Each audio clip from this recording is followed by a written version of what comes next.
আপনি দেখছেন cable car ride blog. So skip না করে ভিডিওটা কন্টিনিউ করুন।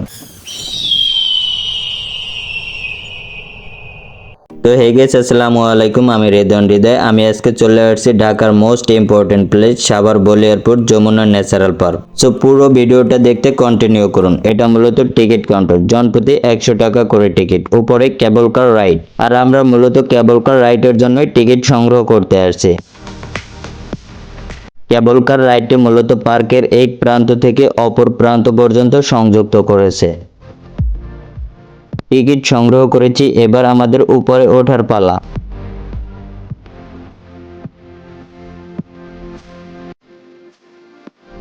আমি অনেক এক্সাইটেড কিন্তু ভয় লাগতেছে। লোহার সিঁড়ি, 3 তলা সমপরিমাণ উঁচু, সবকিছু মিলিয়ে ভয় কাজ করতেছে মনের ভিতরে।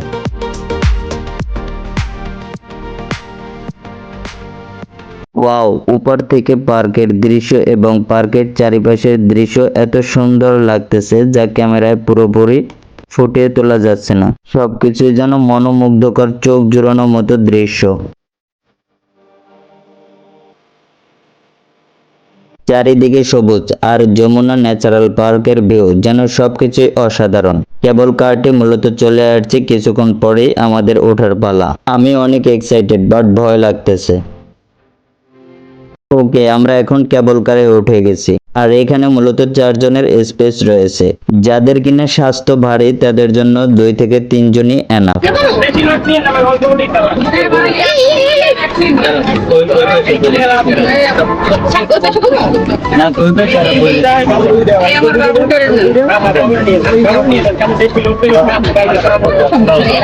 উপর থেকে নিচে সবকিছু দেখতেই খুব অসাধারণ লাগতেছে।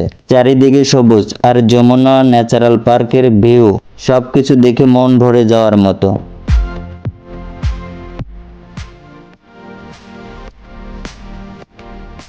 যারা একটু অ্যাডভেঞ্চার পছন্দ করেন তাদের জন্য কেবল কার রাইডটি একটি বেস্ট চয়েস। হালকা ভয়, সাথে অসাধারণ দৃশ্য।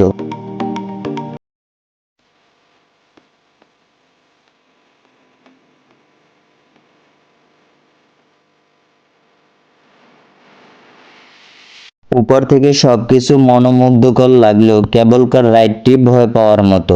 তবে পূর্ব অভিজ্ঞতা যাদের আছে এবং একটু সাহসী তাদের জন্য এটা পারফেক্ট। নয়তো যারা একটু ভয় কিংবা ভীতু প্রকৃতির তাদের জন্য এটা এড়িয়ে চলাই ভালো।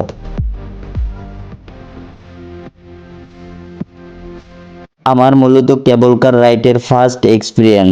অনেকটা ভয় লাগছে বাট অনেক কিছু উপভোগ করেছে।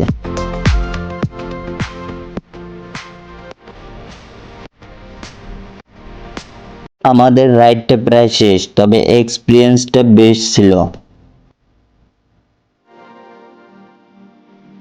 পরবর্তীতে যদি কখনো ওঠা হয় এতটা ভয় করবে না ইনশাআল্লাহ। তো বন্ধুরা, যদি যমুনা ন্যাচারাল পার্কে কখনো আসা হয় কেবল কার রাইডটি কখনো মিস করবেন না। যদি আজকের কেবল কার রাইডের ব্লগ ভিডিওটি আপনাদের ভালো লাগে তাহলে লাইক, কমেন্ট, শেয়ার এবং সাবস্ক্রাইব করতে ভুলবেন না। আবার দেখা হবে নতুন কোনো জায়গায় নতুন কোনো ভিডিওতে। সো আল্লাহ হাফেজ, থ্যাংকস ফর ওয়াচিং।